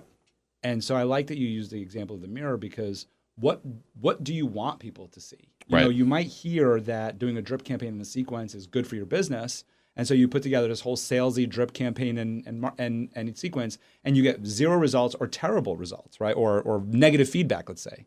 And you're like, well, why? I thought this was supposed to, because it's a mirror of your bit. So I love that you said that. Yeah. Because it's, what is the purpose? And like you said with this drip campaign, the purpose is to see, do they need more services? Are they okay? Right. And it's reflecting what this non-for-profit stands for as to really trying to help these people. And so it's helping them. And it's also, and in addition to the image component and making sure that the rest of the world understands what they're doing, it's also a reflection of the process, right? There's like the process of doing these things. As you said, there's a sequence, right? Mm-hmm. Well, there's a sequence to everything. It doesn't matter if it's a drip campaign. It doesn't matter if it's delivering this humanitarian service to this new family that just got to Nashville. There's a sequence and a process in that that, you know, you are going to engage with, and you're going to want to capture the data that's happening at certain stage gates along the way to make sure that you're doing it right, you know, and you can look at that data to make sure to see like, oh yeah, this is really great. You know, this is actually working, or it's not working. Right. And so that's really where the value comes in. Because as much as we talk about automation, and we're going, you know, there's a big conversation in AI about it. All automation does is free us up to do other shit. Yeah. You know what I'm saying? Like, I mean, that's really, if you're, you know, if I'm spending all my time plugging in all this data, right, on a sheet, right, where it's already living over here. I feel like I went through this a lot when I was like applying for jobs after the recession, where they would say, upload your resume, right? And then you'd upload it, and then they would be like, fill out your work history in these fields. I know. And you're like, I remember that. just did this, right? And so it's like silly. That kind of stuff. I mean, the opportunity cost there is, do I continue with this application to apply for this job? Or do I just say, F it, I'm off this site, I'm going to go to a site that is just going to take my resume and review it, right? And so those opportunity costs exist inside nonprofits, they exist inside of companies. And so all of those minor pain points, once you address them and deal with them, that's when you can start thinking about the things you really want to be doing and engaging with someone like me to help you figure out how to manipulate the system so that you do less work in that system and do more work outside of it. And to be clear for everybody, that you're not looking to sell more Salesforce. I will never sell a Salesforce license, right? You just are able to operate the back end. And so that's right. With that context, are you also able to work the back end of other CRMs as well that are open source? There are really no others that are open source. Wow, okay. Yeah, they really do lock down most of it. To keep people like you out. Well, they do, and to keep a lot of, I mean, there's a whole other discussion. Their technical debt, you know, not so visible, right? Gotcha. Okay. Yeah. And so the other question I have, and it goes back to you training team members, has to do with implementation and adoption. And again, remember this was something I had talked about that I really want to be able to. How to have fun anytime, anywhere. Step 1. Go to ChumbaCasino.com. ChumbaCasino.com. Got it. Step 2. Collect your welcome bonus. Come to Papa welcome bonus. Step 3. Play hundreds of casino-style games for free. That's a lot of games. All for free? Step 4. Unleash your excitement. Woohoo! Chumba Casino has been delivering thrills for over a decade. So claim your free welcome bonus now and live the Chumba life. Visit ChumbaCasino.com. VGW Group. No purchase necessary. Void where prohibited by law. See terms and conditions. 18+. Share some tips on for the people I'll be speaking to coming up.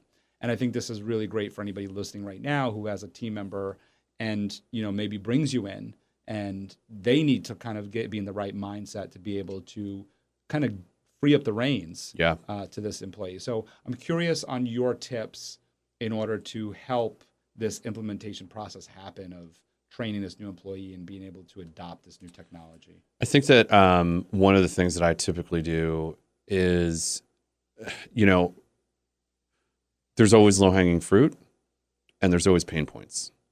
And if you can go in there, if I can go in and quickly alleviate your pain points and bring someone along for the ride so that they start doing that, there's definitely a human satisfaction that happens, right? When you come to me and you say, Andy, this thing is not working, it's driving me insane.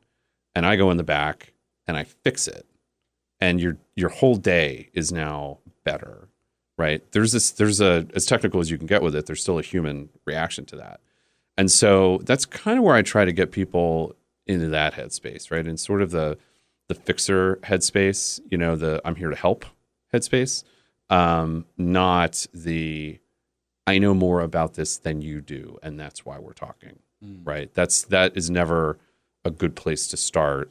I think a lot of consultants do live in that space, right? There's always an era, like what was it, the expression, you hire consultants sometimes, and and you ask them what time it is, and all they're going to do is tell you to look at your own watch, right?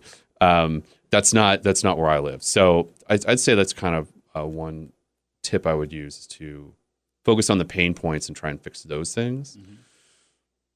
I think that's probably my biggest tip. I really can't think of any others. Well, really what I'm asking too is you have, not you, the company, right, has purchased this new technology. Right. And because you live in the space of Salesforce, let's say that, right? So let's go with a 50 employee company. And most of the people that will be using it, probably your sales team, your account managers type of people, right? So let's say out of those 50 people, about 20 people are going to be using it. Right. Let's just make that number up, right? So 20 people in the organization are going to be using it. They never used this kind of technology before. It's an old school company, and they've used paper and pen, Excel spreadsheets, let's call it. Right? That's for the most part. They've used Excel spreadsheets. They are masters, wizards, and we've seen them, right? You and I have seen them, at using an Excel spreadsheet. They know how to put their numbers in. They know how to make the charts. They know how to make it look real beautiful and kind of put on a nice show for board meetings and all the rest, right? Sure. And so now this CEO, this president of the sales team says, hey, we're going to bring in this new technology. We're going to bring in Salesforce, and it's going to change the game. We're no longer going to be using spreadsheets. We're going to be able to collect data. We're going to be able to use that data. We're going to be able to set up all sorts of marketing campaigns and workflows and all these other things. Here's where the question lies. What is your biggest tip for these captains, these sales managers, these team leaders on being able to help their team start adopting this technology? Remove themselves from the old school way of doing it and saying, okay, I'm willing to meet with Andy. Okay, I'm also willing to use it. You need to find an internal champion, and it can't be the boss. The boss is typically, very bottom line oriented, right? It's show me the big picture stuff. It's the middle management or sort of foot soldier that's in it every day that is really into, new things, right? And has the capacity to bring others with them. And so once you get that sort of internal buy-in, you sort of, you turn that one juror, right? You sort of, get them to turn the whole jury, so to speak, because you're going to have a lot of that. I mean, that specifically with sales teams, the problem that's actually really being solved for most sales teams is the idea that you got 10 people. How many different ways do you think they're doing stuff? 10 different ways, right? And so from that sense, you're going to have people who are on that team that hate that. You're also going to have people on that team that love it because it hides a lot of their inconsistencies. And so there's at times you could articulate that folks become threatened by this new service and this new software. In reality, what it ends up doing is it does make people better because it does offer more transparency.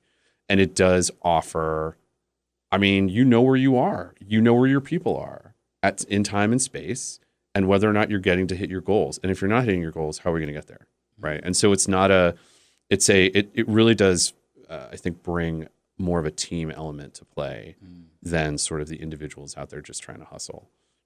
But the old school folks, I think, sort of like it that way, I think. But well, I think too, I think you're right onto it in that you got to have those internal champions. Right. I mean, I was in sales for many years. We were just talking about my experience at another corporation. Yep. And the foot soldiers are real. The people who are not in management, but have been in the company for a long time, well-seasoned, well-experienced. They're a lot of times the mentors to others, if they want to be, because then you also have the ones who just are totally disengaged. Yep. But we're talking about the foot soldiers, the ones who are engaged, Sure. who are mentoring new hires, who are a good source of honesty in the organization. And in all fairness to the middle managers and the managers, I think a lot of it is they can't share everything. Right. You know, they're brought into certain meetings where it's kind of like closed door meetings for a reason. Yep. Because of the way the organization is structured. Yep. And there are certain things that they are, that they're privy to that they really can't share with everyone. And there's whatever reasons for that. Right. But those managers sometimes share a little bit with that foot soldier that you're talking about, with that experienced leader, with that person that maybe has been in the organization longer than that manager. That's right. And what that great foot soldier, as you called it, can do is if they adopt this technology, yes, and they're mentoring this new team has what we didn't say, trust in this foot soldier. That's right. And there's this trust, there's this camaraderie, and when that foot soldier says it and says, hey, I know that I've been doing it this way for 20 years, but this thing is changing the game for me. It solved all these problems I didn't even know I had. Dominoes fall. Right, exactly. Because I know this with my experience. There was one at the company I worked at, and he was right below the radar of management, and he just didn't want to be in management. Right. Right. I mean, there's a lot of people that just don't want to manage. Yeah. They don't want to do that because of all the other things that come with it. Right? Totally. Yep. But they're willing to mentor. Yeah. And anything this guy told me, I did. If he said to me, because the company would say, do this, and I'd say, hey, I'm banging my head against the wall doing what they're telling me to do, and I'm not getting the results. What's going on? And he's just like, don't do that. Right. That's not what we do here. I remember him telling me that. He was just like, don't do what they're telling you. He's like, but do this. It's similar to what they're telling you. You'll get results, and then they won't ask you to do that other stuff. Yeah. Because at the end of the day, the company, all they care about is results. That's it. That's exactly right. So they think that there's a way of doing it, and sometimes there's a real way of doing it, and that's that foot soldier. Exactly. And they're like, hey, look, adopt this new tech. So I love that you put it in that perspective. And I kind of want to test this other theory that I have out. Okay. With you on adopting new technologies, and it's along the lines of what I love. I love this statement. Brendan Burchard says it all the time. It's people fight for what they create. And so when I think along those lines, and I think from a leadership standpoint, I think, okay, here's the problem as a leader, right? We're identifying a problem. We're going, look, we're going to use this example of 50 employees, 20 in the sales force. We've been running this company. How are we going to get to the next level? We need to either hire more people or really refine our sales process, which we know is antiquated, right? We know it's antiquated. We're using Excel spreadsheets, right? And so this leader says, we need to solve this problem. We need to be able to refine it and do it in a better, faster, more efficient way. And so we know what we want to do. Yep. We know why we want to do it, because the why is we want to get to the next level, right? We want 10x, whatever it's called, right? And so here's where I'm testing this theory out with you, is to me it's go to the team and say, how do we solve it? And allow them to be a part of this solution process. Yeah, and that's how I've always managed when I've had management roles, okay? As long as you make sure they have what they need to do their job, and they will tell you, they'll do their job better than they've ever done it, particularly when they see you go to bat. Mm-hmm. So in the scenario you just gave, that's the conversation that if I were a manager, I'd say, where does it hurt, right? And they'll tell you. I mean, this is like, I always go back to pain points. It's just like a doctor, right? Like, you're in pain. And a lot of times people are in pain and they don't even know it, right? You sort of like live with it. Mm-hmm. And then that one, day you have with a masseuse and that crack to the back and you're like, oh my God, that's gone. How did you do that, right? Those are the moments where all that stuff really comes together, as opposed to... Ryan Seacrest here. When you have a busy schedule, it's important to maximize your downtime. One of the best ways to do that is by going to ChumbaCasino.com. Chumba Casino has all your favorite social casino games like spin slots, bingo, and solitaire that you can play for free for a chance to redeem some serious prizes. So hop on to ChumbaCasino.com now and live the Chumba life. Sponsored by Chumba Casino. No purchase necessary. VGW Group. Void where prohibited by law. 18 plus terms and conditions apply. Senior management coming in and saying, this is what we're doing and this is how we're doing it. You need to go learn it. Mm-hmm. And then they leave, right? They sort of come back in a quarter and say, how's it going?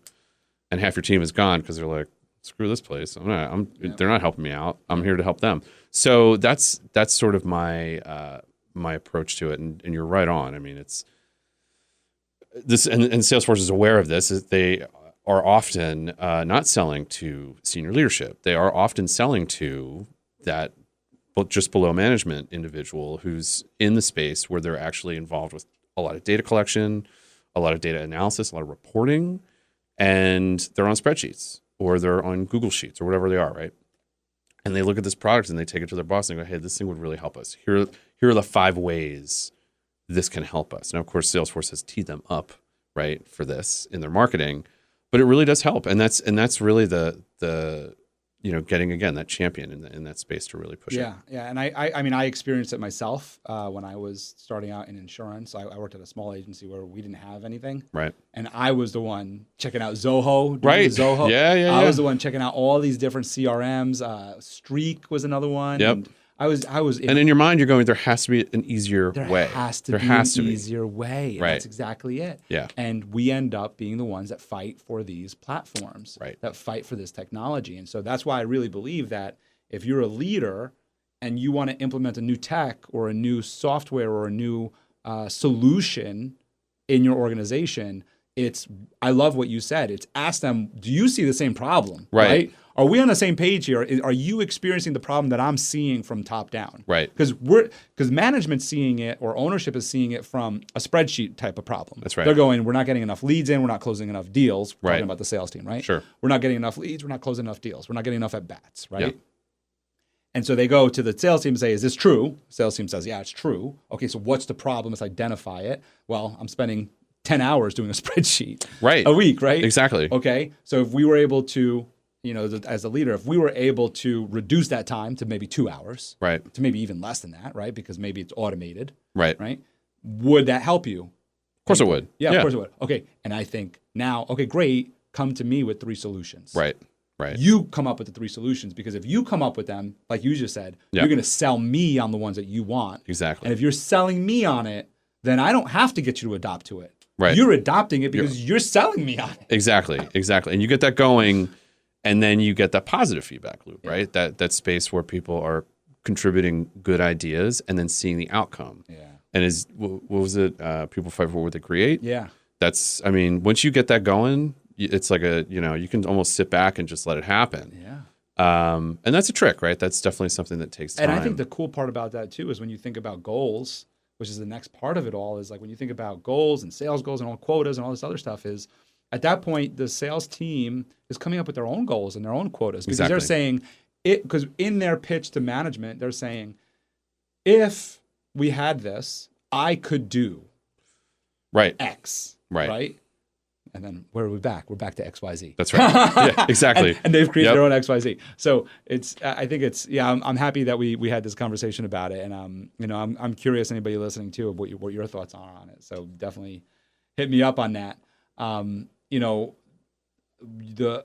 The opportunity that you offer to the small business, the mid-sized business. I mean, you go all the way up to anything even higher than that. There's spaces, where we can deliver, and most of those customers, the bigger customers, are already implemented, right? They already have Salesforce.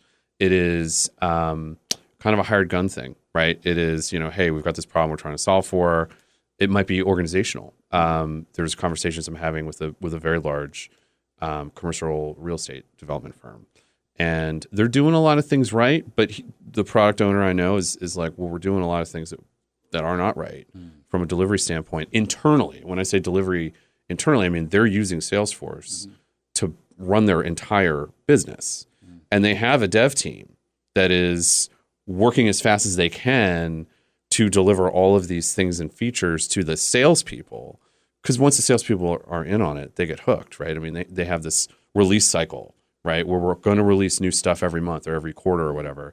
And, it's like, yeah, it does. Okay, great. But what about that other thing I want? I want that now. And so there's there's sort of a breakdown in the delivery process. And so those are the spaces I will often jump into. I built my own tools that I can deliver to those clients that can help them manage those processes better. But yeah, once it's in, it's in. I think their org they've had their org for like 10 years now. So there's like a whole lot of stuff on it. From my own experience, not using Salesforce for my insurance agency, we used a software, and we had a team like you come in, like you and I talked about this, come in and kind of build the back end. And it was, it changed the game for us, because for me to spend the amount of time that I would have had to spend to build it out would not have made sense. Also, I'd have to learn this whole program that you don't really need to, because they customize it intentionally so that it could be customizable to the agency. And this is not a knock, okay? But a lot of the work that I get and that a lot of my colleagues you said this to me, are actually fixing the things that the new guy got in there in the back end and started sort of, messing around with stuff, and then they left, right?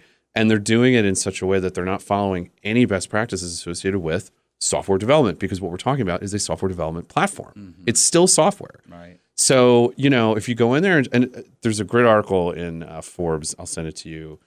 It's called The Rise of the Citizen Developer.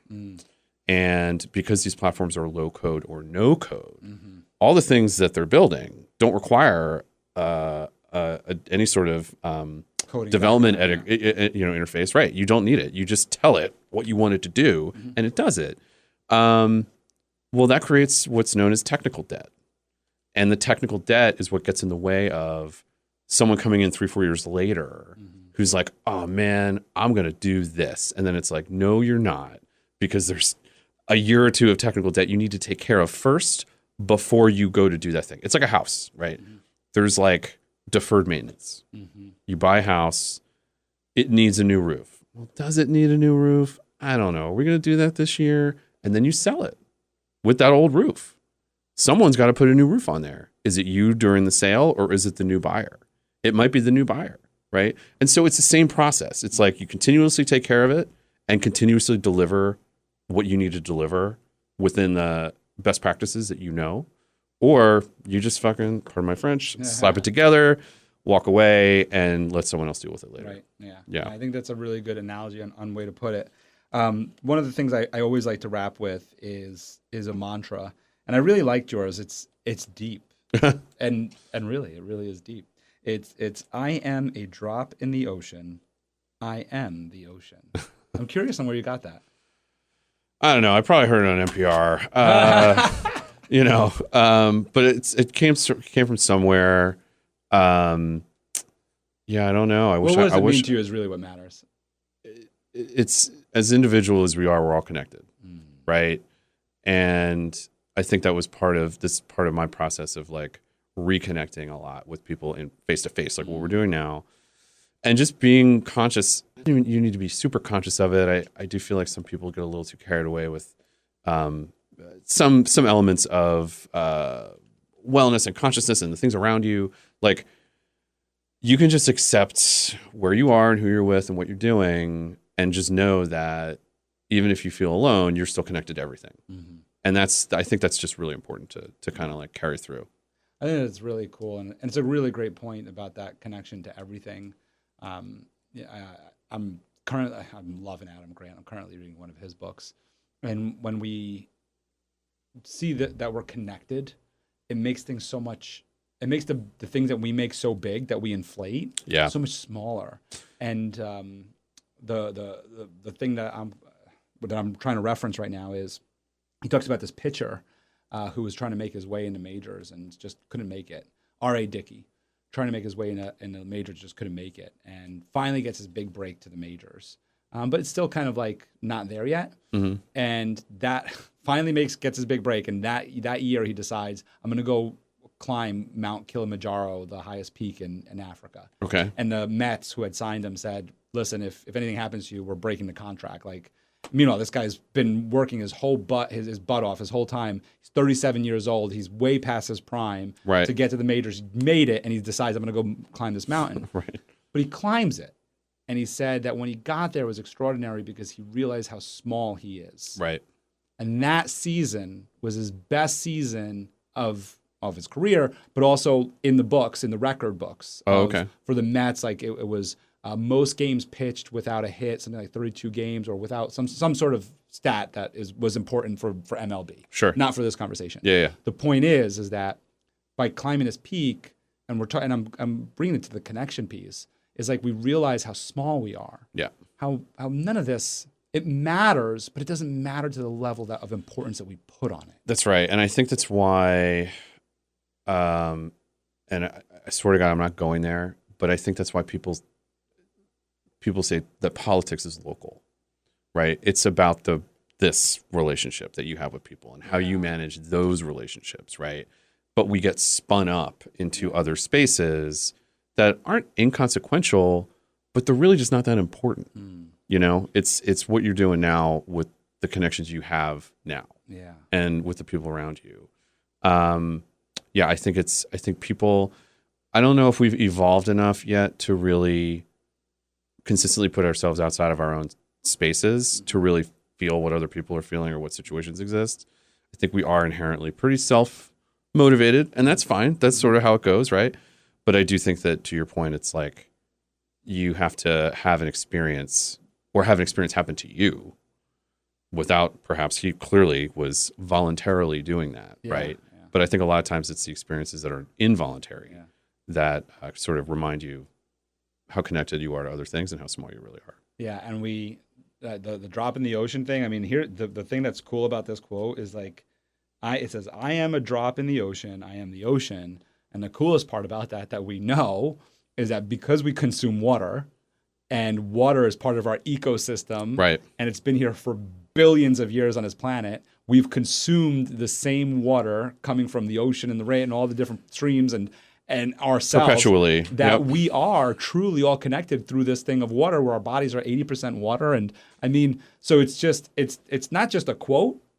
It's science. It's literal, yeah. It's pretty cool. I had a physics teacher in high school who talked about how we're literally breathing the same air that, the Romans breathed, right? It is the exact same chemistry. It's just continually being repurposed and recycled into new things, just like we are. Yeah, it's so cool. It's so cool.